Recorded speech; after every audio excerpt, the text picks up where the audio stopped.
बिस्मिल्लाहिर्रहमानिर्रहीम। अस्सलाम वालेकुम। अंजुमन फ़रोग़ उर्दू के इस यूट्यूब चैनल में आपका पुरजोश खैर मक़दम है। आज हम 11वीं जमात के उर्दू का निसाब शुरू करेंगे। NCERT बुक और जैक बोर्ड दोनों का सिलेबस तकरीबन सेम है। तो 11वीं जमात में जिन्होंने इलेक्टिव उर्दू लिया है 100 नंबर का, उनको गुलिस्तान अदब पढ़ना है। गुलिस्तान अदब 2 हिस्सों में तकसीम किया गया है। पहला हिस्सा नस्र है और दूसरा हिस्सा नज़्म है। आज हम हिस्सा नस्र के पढ़ने की कोशिश करेंगे। इसमें पहला लेसन दास्तान है और टॉपिक का नाम है आज़ाद बख्त, सरगुज़श्त आज़ाद बख्त बादशाह की। ब्रैकेट में लिखा हुआ है मीर अमन, यानी लिखने वाले मीर अमन है। उससे पहले हम जानने की कोशिश करते हैं कि दास्तान क्या है। दास्तान एक अफसानवी नस्र है जिसकी बुनियादी शर्त है किस्सा कहानी होनी चाहिए और दास्तानें हमारे जागीरदाराना अहद की पैदावार हैं। दास्तानों का उरूज अरब से हुआ, उसके बाद ये सिर्फ ईरान आई और ईरान से होते हुए हिंदुस्तान यानी उर्दू अदब में आई। तो दास्तान में 2 चीज़ें बुनियादी शर्त है। नंबर 1 तवालत, यानी दास्तानें लंबी होंगी, और दूसरी शर्त है फ़ौकुल फितरी अनासिर, यानी ऐसे कैरेक्टर होंगे जिसका हमारी ज़िंदगी से कोई ताल्लुक़ नहीं होगा, जैसे देव है, परी है, उड़न खटोला है और इस तरह के दूसरे किरदार हैं जो हमारी अक्ल से परे हैं। दास्तान में, नावल में और अफसानों में तीनों चीज़ें मुश्तरक ये है कि प्लॉट तीनों में ज़रूरी है। किरदार निगारी ज़रूरी है, मुकालमा निगारी ज़रूरी है, ज़बान व बयान ज़रूरी है, तजस्सुस ज़रूरी है। क्योंकि ना दास्तान कहने वाला जब तक तजस्सुस यानी सस्पेंस बरकरार नहीं रखेगा तो कहानी सुनने वाले के अंदर भी वो बात पैदा नहीं होगी। वो चाहेगा कि कहानी में तजस्सुस हो कि आइंदा क्या होने वाला है।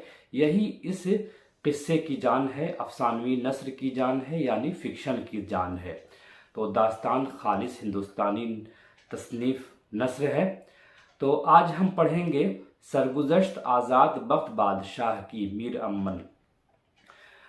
ये जो है सरगुज़श्त आज़ाद बख्त बादशाह की, ये जो सबक लिया गया है, हमारी एक किताब है बागो बहार। बागो बहार से ये सबक लिया गया है और बागो बहार फोर्ट विलियम कॉलेज में लिखी गई है। फोर्ट विलियम कॉलेज कलकत्ते में कायम किया गया था, जिसका बुनियादी मकसद था कि जो लोग अंग्रेज़ आते थे ईस्ट इंडिया कंपनी की तरफ से, वो यहाँ 6 माह तक यहाँ की ज़बान सीखते थे और यहाँ की ज़बान सीखने के बाद अपने अपने जगहों में पोस्टिंग जहाँ होती थी वहाँ चले जाते थे। तो फोर्ट विलियम कॉलेज का बुनियादी मकसद ये था कि जो अंग्रेज़ी जानने वाले लोग हैं, जो अंग्रेज़ आते थे, उनको 6 महीने की ट्रेनिंग दी जाए। लिहाजा फोर्ट विलियम कॉलेज के ज़ेरे असर बहुत सी किताबें आसान नस्र में लिखी गई, जिसमें एक अहम किताब का नाम है बागो बहार। बागो बहार 1801 में लिखना शुरू किया मीर अमन ने। 1802 में ये किताब मुकम्मल हुई और 1803 ईस्वी में शाये हुई।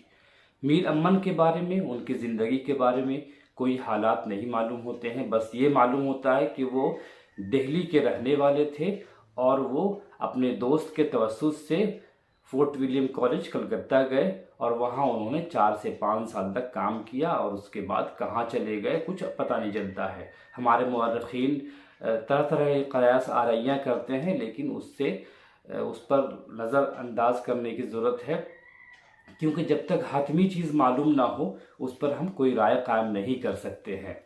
तो बागो बहार एक दास्तान है। सबसे आम लफ्ज़ों में कहा जाए कि बागो बहार एक दास्तान है जिसके लिखने वाले मीर अमन हैं। इसमें 4 दरवेश की कहानी बयान की गई है। दरवेश बोलते हैं फ़कीर को। ये फ़कीर नहीं होते हैं बल्कि अपने ज़माने के बादशाह के बेटे होते हैं, लेकिन वो इश्क के चक्कर में या किसी और चक्कर में पढ़कर वो दरवेश बन जाते हैं, फ़कीर बन जाते हैं और ख़ुदकुशी का इरादा करते हैं। तो ये कोई आता है गैब से और उन्हें कहता है कि मुल्क रूम जाओ और मुल्क रूम में तुम्हारी मुराद पूरी होगी। वहीं मुल्क रूम में एक आज़ाद बख्त नाम का एक बादशाह है जिसकी कोई औलाद नहीं हो रही है। वो भी राजपाट छोड़कर जाना चाहता है कि मैं छोड़ छाड़ कर जंगल में रहना शुरू कर दूंगा, लेकिन वज़रा उनके समझाते हैं कि साहब ऐसा ना करें वरना सल्तनत तबाह हो जाएगी। फिर वो किसी के मशवरे पर वो जाते हैं कब्रिस्तान में। वहाँ देखते हैं कि 4 दरवेश हैं जो आपस में गुटरू बातें कर रहे हैं। तो पहला और दूसरा दरवेश कहानी सुनाते हैं। उनको छींक आती है तो कहते हैं कि भाई किसी तरह से हम लोग कहानी अपनी अपनी रुदात बयान करें कि हम यहाँ कैसे जमा हो गए हैं, हम कहाँ के हैं। तो 2 फ़कीर कहानी शुरू करते हैं, 2 दरवेश कहानी शुरू करते हैं और बादशाह उनकी कहानी को गौर से सुनता है और उनको बताए बगैर सुबह वो अपने महल वापस आ जाता है और दिन में उन 4 दरवेशों को बुलाता है और बीच में कहानी को का सिरा बांधने के लिए आज़ाद बख्त अपनी कहानी शुरू करता है। उसके यहाँ औलाद नहीं है, जो भी किस्सा है। उसके बाद तीसरा दरवेश कहानी शुरू करता है, फिर चौथा शुरू करता है। फिर इस तरह से कहानी ख़त्म हो जाती है, सब लोग अपने मुराद को पहुँचते हैं। तो सबसे पहले हम जान ले कि वो कहाँ कहाँ के लोग रहने वाले हैं। पहला दरवेश जो है यमन के मलिकुत तुज्जार ख्वाजा अहमद का लड़का है और दूसरा दरवेश फ़ारस का शहज़ादा है। बीच में तीसरी कहानी आती है आज़ाद बख्त बादशाह की जो मुल्क रूम का है और तीसरा दरवेश अजम का शहज़ादा है और चौथा दरवेश चीन का शहज़ादा है। चारों अपनी अपनी कहानी कहते हैं और कहानी ख़त्म करने के बाद सबकी मुरादें पूरी हो जाती हैं। तो आपके निसाब में ये किताब आपकी है। ये असली किताब तो नहीं है, असली किताब है गुलिस्तान अदब जो 2 हिस्सों में तकसीम किया गया है। पहला हिस्सा है हिस्से नस्र, दूसरा हिस्सा है हिस्से नज़्म। तो हम आज पहले पढ़ेंगे दास्तान। दास्तान हमने जान लिया कि दास्तान एक ऐसी सिन्फ है जिसमें किस्से कहानी को बयान किया जाता है और उसका मकसद ये होता है कि तजस्सुस बरकरार रहे और दास्तानें लंबी होती हैं। पहली शर्त यही है कि दास्तानें लंबी होंगी, किस्सा दर किस्सा की टेक्निक होगी, मतलब एक किस्सा ख़त्म होगा और दूसरा किस्सा शुरू हो जाएगा, ये टेक्निक होगी नंबर 1। और नंबर 2 कि ऐसे कैरेक्टर होंगे दास्तान में जिसमें जो हमारी अक्ल से परे होंगे। इंसानी ज़िंदगी भी होगी लेकिन बेशतर किरदार ऐसे होंगे जो जैसे उड़न खटोला है, अलाउद्दीन का चिराग है और इस तरह के बहुत से किरदार ऐसे हैं और वो इस दास्तान में आते हैं। जो इक़्तिबास लिखा हुआ है उसमें शायर शुरू कर रहा है शेर से। ऐ शाहो बादशाह का अब माजरा सुनो, जो कुछ कि मैंने देखा है और है सुना सुनो। कहता हूँ मैं फ़कीरों की खिदमत में सर बसर, अहवाल मेरा खूब तरह दिल लगा सुनो। इस तरह कहानी मीर अमन का ये ख्याल है कि ये नस्र हमने दिल्ली की आम बोलचाल की जो ज़िंदगी थी वहाँ उसी नस्र को हमने यहाँ लिखने की कोशिश की है। तो हमेशा मुआवजा किया जाता है मीर अमन का फसाने अजायब से। मीर अमन जिस ज़माने में नस्र लिख रहे हैं वो नस्र बिल्कुल मुश्किल नस्र थी, मुक़फ़्फ़ा और मुसज्जा नस्र वो लिखने पर फ़ख्र महसूस करते थे। लेकिन मीर अमन ने आम ज़िंदगी के मसाइल, आम ज़िंदगी की नस्र को तरजीह दी है और कहा है कि इस तरह की नस्र लिखी जाए तो ज़्यादा सूदमंद है। इसीलिए इसकी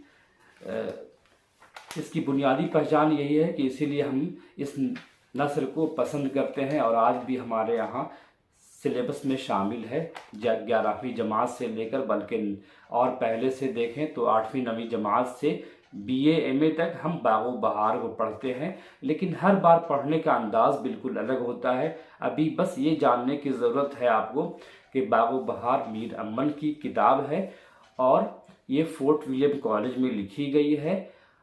इसमें 4 दरवेश की कहानी है और बीच में एक किरदार, 5वां किरदार है जिसका नाम आज़ाद बख्त है। वो मुल्क रूम का बादशाह है और वहाँ चारों फ़कीर आते हैं, उनकी चारों की मुलाकात होती है और उसके बाद वो लोग अपने मुराद को पहुँचते हैं।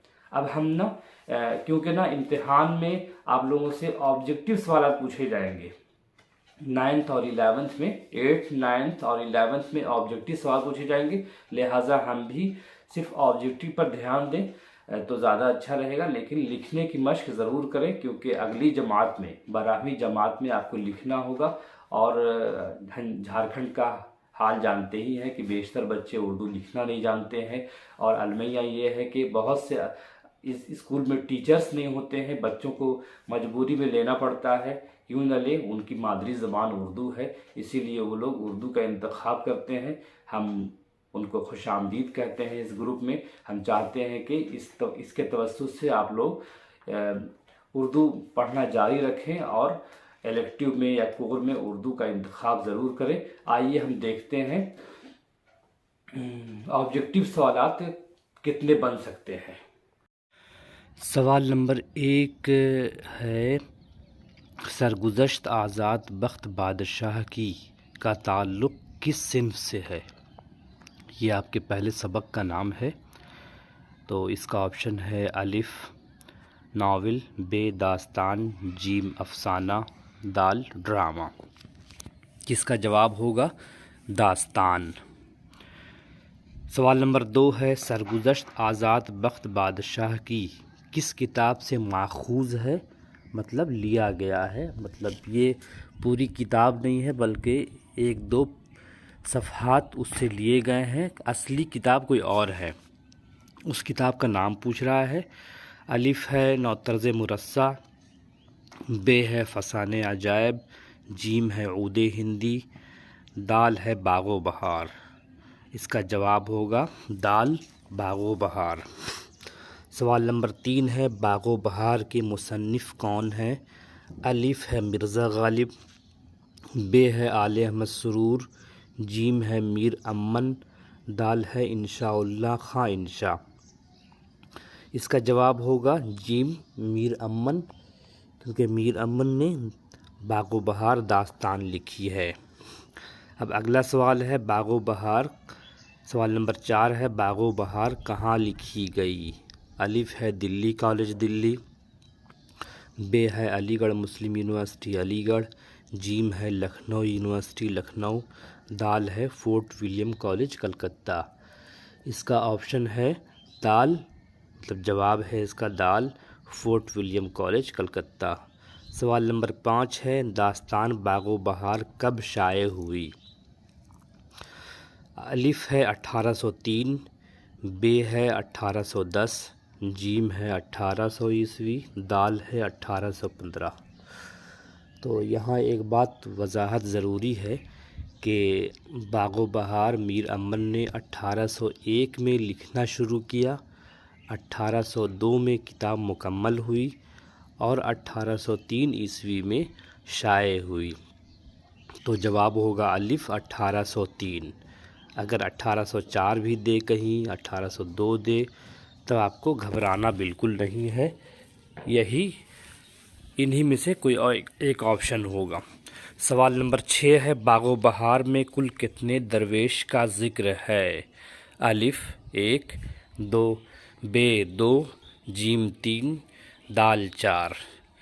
اس کا جواب ہوگا 4 درویش کا، کیونکہ نا یہ کتاب یہ تبازات نہیں ہے بلکہ نا کسی کتاب کا قصہ 4 درویش اور نوطرز مرصع دونوں کتابوں سے کچھ چیزیں اخذ کی گئی ہیں اور نئی کتاب تیار کی گئی ہے، اسی لیے 4 درویش ہے۔ اس کا 4 درویش بھی ایک نام ہے۔ درویش بولتے ہیں فقیر کو، جو بظاہر فقیر نہیں ہوتے ہیں لیکن ایک زمانے میں فقیر بن جاتے ہیں حالات سے تنگ آ کر۔ سوال نمبر 7 ہے، باغ و بہار میں ملک روم کے بادشاہ کا کس بادشاہ کا ذکر ہے؟ الف ہے منشی کریم بخش، ب ہے داؤد خاں، جیم ہے خواجہ حیدر علی، دال ہے آزاد بخت۔ تو ملک روم کا ذکر ہے باغ و بہار میں، اور ایک بادشاہ کا ذکر ہے، اس کا نام ہے آزاد بخت، جو 2 درویش کے بعد اپنی کہانی سناتا ہے، اس کا نام ہے آزاد بخت۔ آپشن ہوگا، جواب صحیح ہوگا دال۔ سوال نمبر 8، میر امن کہاں کے رہنے والے تھے؟ الف ہے دہلی، ب ہے لکھنؤ، جیم ہے عظیم آباد، دال ہے اکبر آباد۔ جواب ہوگا دہلی، الف۔ اس کا جواب ہوگا دلی کے رہنے والے تھے میر امن، اور وہیں کی دلی کی گلیوں کی زبان انہوں نے استعمال کی ہے باغ و بہار میں۔ سوال نمبر 9 ہے، باغ و بہار میں کس شہر کی زبان استعمال کی گئی ہے؟ الف ہے بہار، بے ہے بنگال، جیم ہے آسام، دال ہے دلی۔ جواب ہوگا دلی۔ دلی کی زبان انہوں نے استعمال کی ہے، بالکل عام فہم زبان ہے، دلی کی گلیوں میں بولی جانے والی زبان ہے، اسی لیے اس کا آپشن جواب ہوگا دال۔ سوال نمبر 10 ہے، باغ و بہار کس کتاب سے ماخوذ ہے؟ الف ہے نوطرز مرصع، بے ہے عجائب القصص، جیم ہے فسانے آزاد، دال ہے حیرت فروش۔ اس کا جواب ہوگا نوطرز مرصع، زے چھوٹ گیا ہے، نوطرز مرصع۔ تو ہم نے یہ بالکل عام فہم سوالات تھے، اس کے علاوہ بھی سوالات بن سکتے ہیں، وہ آپ کی ذمہ داری ہے، آپ اس کو کریں، لیکن یہ 10 سوال اگر کر لیں گے تو انشاءاللہ تمام مسئلے کا حل ہو جائے گا۔ پھر ملتے ہیں ہم لوگ اگلے ویڈیو میں۔ اگلا مضمون ہے تذکرہ، اور تذکرہ ہے مرزا مظہر جانے جانا کا، اور وہ محمد حسین آزاد کی کتاب سے ماخوذ ہے جس کا نام ہے آب حیات۔ ٹھیک ہے، بہت شکریہ۔